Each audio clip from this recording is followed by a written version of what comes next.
Shalom saudara yang terkasih, hari ini kita akan melanjutkan perenungan firman Tuhan dari Ulangan pasal yang ke-13 ayat 12 sampai 18. Demikian firman Tuhan.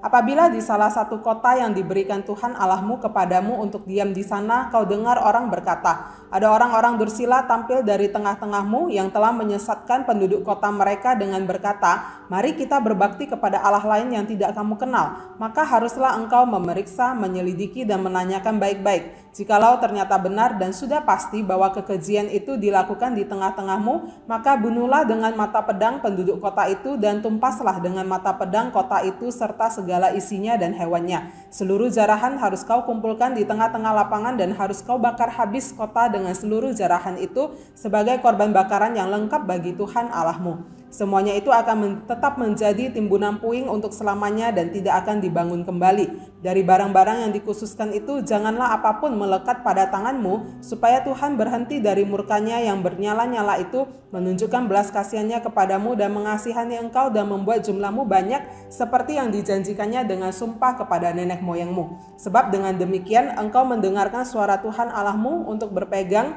pada segala perintahnya yang kusampaikan kepadamu pada hari ini dengan melakukan apa yang benar di mata Tuhan Allahmu. Nah saudara, dari pasal 12 ayat 29 sampai pada keseluruhan pasal 13, Musa itu sedang memperingatkan bangsa Israel tentang penyembahan berhala. Jangan sekali-sekali orang Israel itu mengikuti Allah yang lain. Mereka seharusnya dengan segenap hati dan segenap jiwa mengasihi hanya satu Tuhan. Nah, dalam Ulangan 13 ayat 12 sampai 18 yang sudah kita baca tadi dikatakan bahwa jika orang Israel itu mendengar ada oknum tertentu yang melakukan penyembahan berhala, mereka perlu menyelidiki terlebih dahulu, dan ketika diselidiki dan ternyata benar, maka semua orang kotanya termasuk semua hartanya itu harus dilenyapkan. Nah saudara, pernah nggak kita berpikir, mengapa ya Allah itu kan baik dan penuh kasih, tetapi Allah itu memerintahkan untuk menumpas suatu kota dan orang-orang dan bahkan hartanya jika mereka melakukan penyembahan berhala. Apakah tidak ada pengampunan yang disediakan Tuhan bagi mereka? Nah saudara, pada masa itu praktek penyembahan berhala yang dilakukan itu tidak seperti apa yang kita lihat pada zaman sekarang ini. Kita jangan berpikir mereka adalah orang-orang yang innocent, tanpa dosa seperti itu. Mereka adalah orang-orang yang berdosa yang melakukan praktek penyembahan berhala yang sebenarnya sangat keji dan juga sangat mengerikan, karena tidak hanya sekedar menyembah patung dan lain sebagainya. Mereka itu juga bahkan melakukan pelacuran yang mereka sebut sebagai pelacuran bakti di kuil-kuil ilah mereka, dan bahkan mereka sampai bisa membakar, mengorbankan anak-anak laki-laki atau anak perempuan mereka sebagai korban persembahan kepada berhala mereka. Sedangkan kita tahu bahwa Allah kita itu adalah Allah yang kudus dan adil, sehingga Tuhan tidak akan bisa menerima bahwa ternyata ada praktek-praktek yang begitu keji. Dia tidak akan membiarkan dosa penyembahan berhala itu merajalela. Dan bukankah sebenarnya kalau kita baca di dalam firman Tuhan dikatakan bahwa upah dosa adalah maut. Jadi ketika diselidiki dan ternyata benar ada orang-orang yang melakukan penyembahan berhala, maka orang-orang tersebut wajib untuk dilenyapkan. Bukan hanya satu orang, melainkan satu kota. Karena dosa penyembahan berhala itu adalah seperti virus yang begitu cepat menyebar di dalam komunitas dan akan mempengaruhi semua orang yang ada di dalam komunitas tersebut. Nah saudara, ini juga untuk menjaga perjanjian yang sebenarnya telah disepakati oleh orang Israel dengan Allah Yahweh, bahwa Yahweh akan menjadi satu-satunya Allah mereka dan orang Israel itu akan menjadi umatnya Tuhan.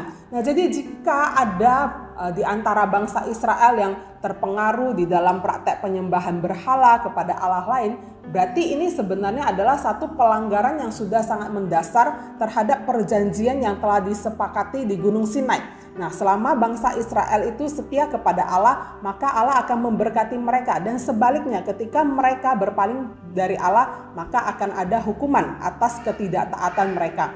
Saudara, jika Tuhan sampai memberikan penghukuman yang begitu berat artinya kemurnian dalam menyembah Tuhan itu adalah sesuatu yang sangat-sangat penting. Nah saudara, bagaimana dengan kita hari ini?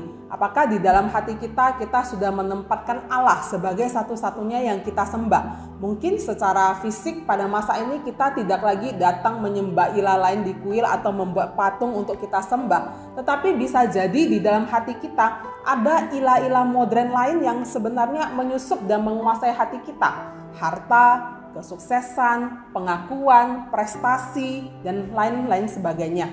Puji Tuhan, Yesus Kristus telah membayar lunas hutang dosa kita di atas kayu salib dengan darahnya, sehingga hari ini kita itu tidak langsung dimatikan oleh Tuhan seperti pada masa perjanjian lama. Allah telah menghukum dosa dunia dengan pengorbanan Yesus di kayu salib, dan setiap orang yang datang kepada Yesus akan memperoleh keselamatan dan pengampunan dari dosa-dosanya.